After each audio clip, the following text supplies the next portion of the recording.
नमस्कार मित्रांनो, मराठी स्पर्धा जगत या चॅनलवर आपले पुन्हा एकदा स्वागत आहे. मित्रांनो, आजच्या या लेक्चरमध्ये आपण विसर्ग संधी आणि संधीशी संबंधित जे काही इतर नियम राहिलेले आहेत ते या लेक्चरमध्ये पूर्ण करत आहोत. हा संधीशी संबंधित शेवटचा भाग आहे. हे शेवटचे लेक्चर आहे संधीशी संबंधित. यानंतर आपण मराठी व्याकरणातील एका नव्या घटकाला सुरुवात करूया. तर पहा की विसर्ग संधी म्हणजे काय. तर याची व्याख्या आपल्याला अशी करता येईल की पहिल्या पदाचा शेवटचा वर्ण हा जर विसर्ग असेल आणि दुसऱ्या पदाचा पहिला वर्ण हा स्वर किंवा व्यंजन असेल तर त्या संधीस विसर्ग संधी म्हणावे. म्हणजे विसर्ग संधीची अट काय आहे की पहिल्या पदाचा शेवटचा वर्ण विसर्ग असला पाहिजे. विसर्ग संधीचा पहिला नियम किंवा पहिला प्रकार आपल्याला सांगता येईल विसर्ग उकार संधी. या विसर्ग उकार संधीची व्याख्या आपल्याला अशी करता येईल की विसर्गाच्या मागे अ हा स्वर असून त्याच्या पुढे मृदू व्यंजन आल्यास विसर्गाचा उ होतो व तो मागील अ मध्ये मिसळतो आणि संधी पूर्ण होत असते. हे समजून घेण्यासाठी आपण एक उदाहरण घेऊया. मनोरंजन हा शब्द, मनोरंजन हा शब्द मनः रंजन पासून बनतो. यामध्ये मन ची जर फोड केली तर मन प्लस अ प्लस विसर्ग अशी होते आणि त्याच्या पुढे रंजन हा शब्द येतो. ठीक आहे, आपल्याला आवश्यक तेवढ्याच भागाची आपण येथे फोड केलेली आहे. तर पहा की विसर्गाच्या मागे काय आहे, अ हा स्वर आहे, त्याच्या पुढे र हे व्यंजन आहे, र काय आहे, मृदू वर्ण आहे, काय आहे, मृदू वर्ण आहे. या कंडिशन मध्ये हा जो विसर्ग आहे तो कन्वर्ट होईल उ मध्ये. कशामध्ये कन्वर्ट होईल, उ मध्ये. मग संधी ही विसर्गाच्या जागी उ हा स्वर ठेवून आपल्याला करावी लागते. म्हणजेच येथे मन प्लस अ प्लस उ प्लस रंजन अशी ही संधी होते. आता येथे अ प्लस उ हे दोन्ही एकत्र येऊन ओ होतात. काय होतात, ओ होतात. हा नवीन स्वर बनवतात. म्हणून या अ आणि ऊच्या जागी आपल्याला ओ हा स्वर घ्यावा लागतो आणि हा ओ स्वर घेऊन जो शब्द नवा बनतो तो म्हणजे मनोरंजन हा शब्द. ठीक आहे, हा जो ओ आहे तो न मध्ये मिसळून त्याचा नो होतो आणि शब्द बनतो मनोरंजन. तर अशा प्रकारे ही विसर्ग संधी पूर्ण होत असते. यानंतरचा विसर्ग उकार संधी नंतरचा जो पुढचा प्रकार आहे तो म्हणजे की विसर्ग र संधी.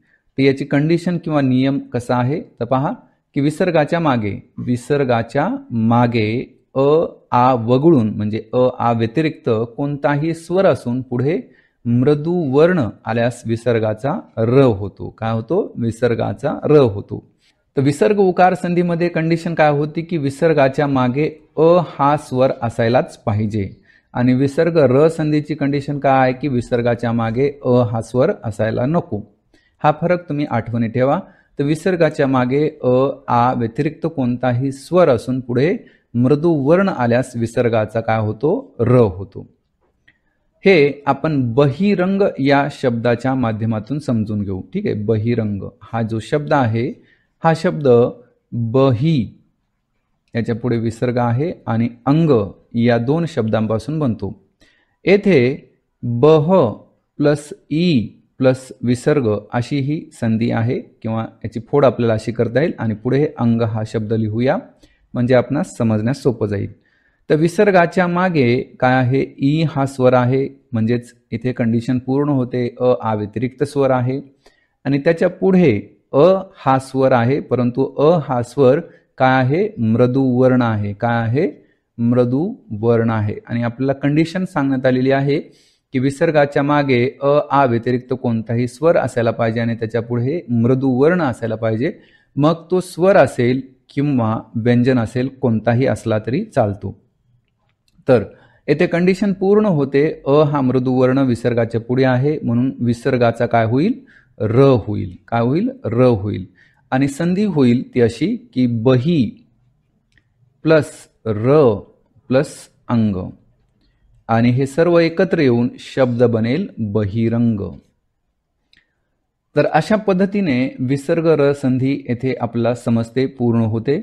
तर विसर्ग उकार संधी आणि विसर्ग र संधी यामध्ये डिफरन्स काय आहे? ठीक आहे, तर यामध्ये डिफरन्स आहे की उकारमध्ये अ कंपल्सरी आहे विसर्गाच्या मागे आणि विसर्ग र संधीमध्ये कंपल्सरी नाही किंवा विसर्ग र संधीमध्ये विसर्गाच्या मागे अ असायला नको. विसर्ग संधीचे इतर नियम हे पण तेवढेच महत्त्वाचे आहेत जेवढे की आपण या अगोदर पाहिलेले आहेत. विसर्ग संधीचे जे इतर नियम आहेत त्यामध्ये आपल्याला पहिला नियम सांगता येईल की पहिल्या पदाचा शेवटचा वर्ण र आणि दुसऱ्या पदाचा पहिला वर्ण कठोर व्यंजन असेल तर र चा विसर्ग होतो, र विसर्गमध्ये कन्वर्ट होतो. ही जी संधी आहे ती आपण अंतःकरण या उदाहरणाने समजून घेऊया. अंतःकरण हा जो शब्द आहे तो अंतरकरण पासून बनलेला आहे. या दोन शब्दांपासून अंतःकरण हा शब्द बनतो. यामध्ये पहिल्या पदाचा शेवटचा वर्ण र आणि दुसऱ्या पदाचा पहिला वर्ण क आहे. क काय आहे? कठोर व्यंजन आहे. काय आहे? कठोर व्यंजन आहे. आणि कंडिशन आपल्याला काय सांगण्यात आलेली आहे की जर पहिल्या पदाचा शेवटचा वर्ण र असेल आणि दुसऱ्या पदाचा पहिला वर्ण कठोर व्यंजन असेल तर हा जो र आहे तो विसर्गामध्ये कन्वर्ट होतो आणि म्हणून येथे र रूपांतरित झालेला आहे विसर्गामध्ये आणि शब्द बनला अंतरकरण ऐवजी अंतःकरण असा. आठवणीत ठेवा की पहिल्या पदाचा शेवटचा वर्ण र आणि दुसऱ्या पदाचा पहिला वर्ण कठोर व्यंजन असेल तर हा जो र आहे तो कन्वर्ट होतो विसर्गामध्ये. यानंतरचा जो पुढचा नियम आहे तो म्हणजे की पहिल्या पदाचा शेवटचा वर्ण स आणि दुसऱ्या पदाचा पहिला वर्ण कठोर व्यंजन असेल तर स देखील काय होतो? विसर्गामध्ये रूपांतरित होतो. जसं की आपण पाहिलं की र पहिल्या पदाचा शेवटचा वर्ण असेल आणि त्याच्या पुढे जर कठोर व्यंजन येत असेल तर हा र कन्वर्ट होतो विसर्गामध्ये. त्याच पद्धतीने स देखील कन्वर्ट होतो विसर्गामध्ये. या संबंधीचं उदाहरण पहा. मनःपूर्वक. मनःपूर्वक हा जो शब्द आहे तो मनसपूर्वक पासून बनलेला आहे. यामध्ये पहिल्या पदाचा शेवटचा वर्ण कोणता आहे? स आणि दुसऱ्या पदाचा पहिला वर्ण काय आहे? प. प हे काय आहे? कठोर व्यंजन आहे. काय आहे? कठोर व्यंजन आहे. ठीक आहे, कठोर व्यंजन. म्हणून येथे स रूपांतरित होत आहे कशामध्ये? विसर्गामध्ये आणि म्हणून मनसपूर्वक ऐवजी शब्द बनतो मनःपूर्वक. या पुढील नियम आहे की विसर्गाच्या पुढे जर च, छ यापैकी एक वर्ण येत असेल तर विसर्गाचा श होतो. ठीक आहे, जर पहिल्या पदाचा शेवटचा वर्ण काय असेल? विसर्ग असेल आणि दुसऱ्या पदाचा पहिला वर्ण च किंवा छ असेल तर विसर्ग श मध्ये रूपांतरित होतो. जसं की निश्चल हा शब्द. निश्चल हा जो शब्द आहे तो नि आणि चल पासून बनलेला आहे. यामध्ये पहिल्या पदाचा शेवटचा वर्ण कोणता आहे? विसर्ग आहे. त्याच्या पुढे कोणता वर्ण आहे? च आहे. म्हणून हा जो विसर्ग आहे तो कन्वर्ट होईल कशामध्ये? श मध्ये आणि शब्द बनेल निश्चल. यानंतरचा जो पुढचा नियम आहे तो म्हणजे की पहिल्या पदाचा शेवटचा वर्ण विसर्ग आणि दुसऱ्या पदाचा पहिला वर्ण त किंवा प असेल तर विसर्गाचा स होतो. ठीक आहे, या अगोदर आपण पाहिलं की जर पहिल्या पदाचा शेवटचा वर्ण विसर्ग असेल, विसर्गाच्या पुढे च किंवा छ येत असेल तर विसर्ग श मध्ये रूपांतरित होतो. तसंच विसर्ग जर पहिल्या पदाचा शेवटचा वर्ण असेल आणि दुसऱ्या पदाचा पहिला वर्ण त किंवा प असेल तर विसर्गाचे रूपांतरण स मध्ये होते. जसं की निस्तेज हा शब्द.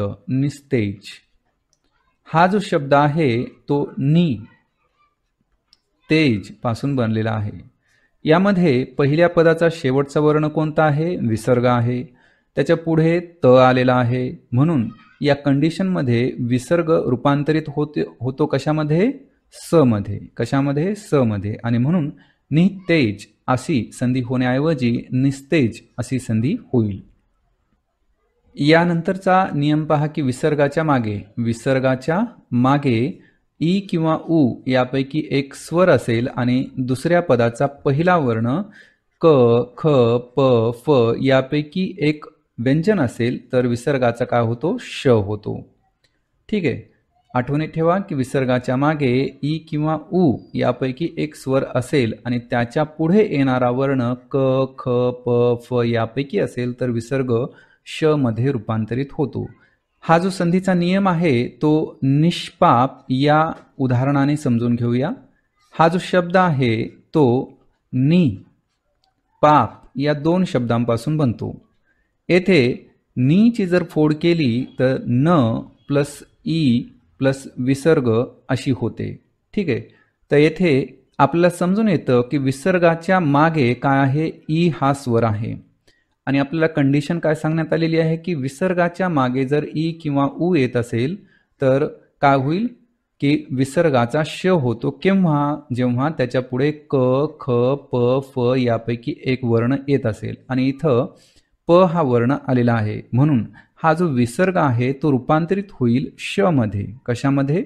श मध्ये रूपांतरित होतो आणि शब्द बनतो निष्पाप.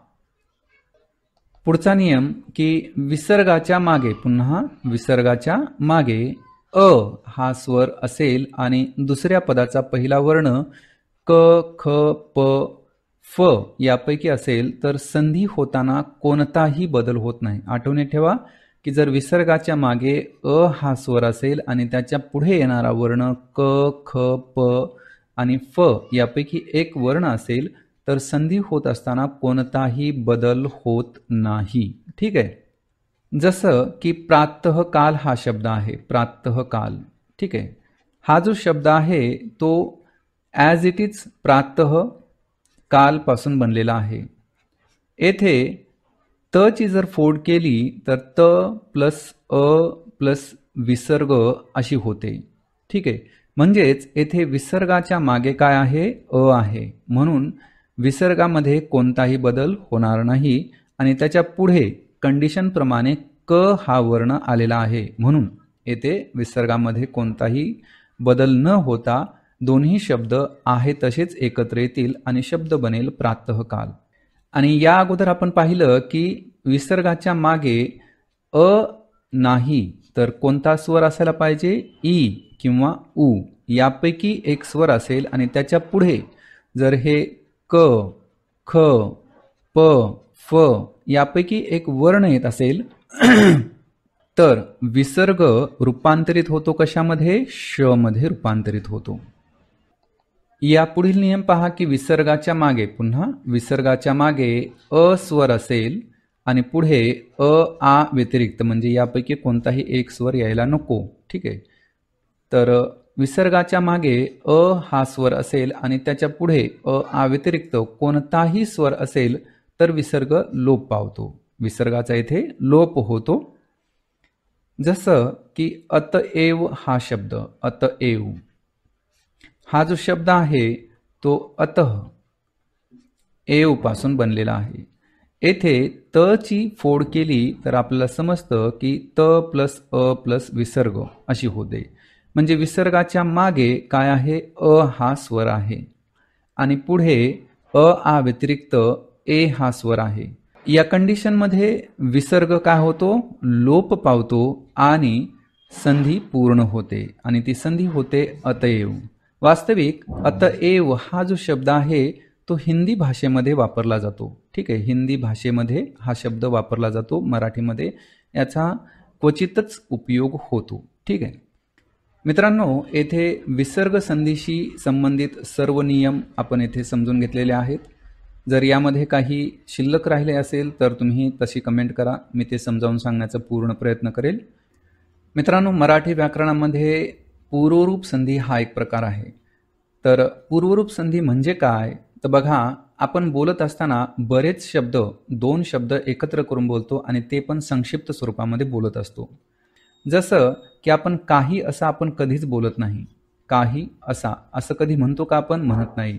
तर काय म्हणतो आपण? काहीसा म्हणतो. काय म्हणतो? काहीसा.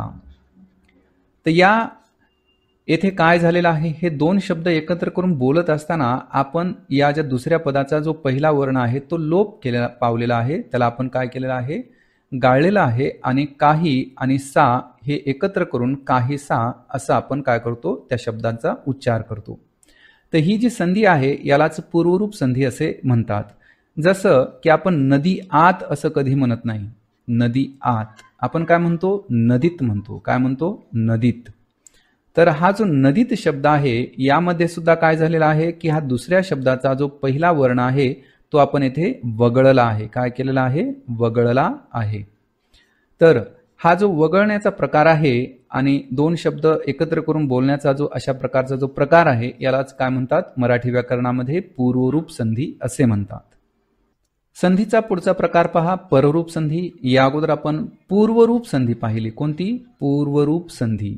यामध्ये आपण काय समजून घेतलं की जो दुसऱ्या पदाचा पहिला वर्ण आहे तो काय होतो, वगळला जातो किंवा लोप पावतो बोलत असताना. जसं की काही असा आपण कधीच म्हणत नाही. काही असा आपण काय म्हणतो, काहीसा. काहीसा. येथे काय झालेला आहे, अचा लोप झालेला आहे किंवा आपण याला वगळलेला आहे आणि काही सा हे एकत्र करून आपण बोलतो. तर यालाच काय म्हटलेलं आहे, पूर्वरूप संधी म्हटलेलं आहे. मग पररूप संधी याच्या विरुद्ध आहे. ती कशी, जसं की करून हा शब्द आपण इथे उदाहरण म्हणून घेऊया. करून हा जो शब्द आहे तो कर ऊन पासून बनतो. यामध्ये र ची जर फोड केली तर र प्लस अ अशी होते. त्याच्या पुढे काय आहे, दीर्घ ऊ आहे. मग आपण उच्चारतो कसे शब्द हे दोन एकत्र करून, करून असे उच्चारतो. म्हणजे येथे नेमके काय होतं की क प्लस र प्लस उ प्लस न, म्हणजेच येथे हा जो हा जो अ आहे तो आपण काय केलेला आहे, वगळलेला आहे, काढून टाकलेला आहे आणि आपण डायरेक्टली उच्चारतो करून. तर यांना जर आपण एकत्र केलं तर शब्द बनतो करून. अशा प्रकारची जी संधी होते यालाच पररूप संधी असे म्हणतात. यासंबंधीचं आणखी एक उदाहरण सांगायचं झालं तर बघा की घरी हा शब्द, हा सुद्धा शब्द घर प्लस ई पासून बनतो. तर यामध्ये या र मध्ये जो अ मिसळलेला आहे तो काय होतो, लोप पावतो. त्याला आपण काय करतो, वगळतो आणि या ई ला या र मध्ये मिसळून घरी असा उच्चार करतो. आणि ही जी संधी आहे यालाच काय म्हणतात, पररूप संधी म्हणतात. अपेक्षा आहे की तुम्हाला पूर्वरूप संधी आणि पररूप संधी यातील फरक समजला असावा आणि पररूप संधी काय आहे, पूर्वरूप संधी काय आहे हे पण समजलं असावं. जर याविषयी आपल्याला शंका असेल तर तुम्ही तशी कमेंट करू शकता. मी त्याचं पूर्ण समाधान करण्याचा पुरेपूर प्रयत्न करील. तर मित्रांनो, आपण संधीशी संबंधित जे काही प्रकार होते ते इथे पूर्णपणे समजून घेतलेले आहेत. तुम्हाला जर ही सिरीज आवडत असेल, आमची ही टीचिंग आवडत असेल तर नक्की लाईक करा आणि इतरांना सुद्धा शेअर करा. त्याचबरोबर तुम्ही जर या चॅनलवर नवीन असाल तर अवश्य सबस्क्राईब करा. याचा डेफिनेटली तुम्हाला फायदा होईल.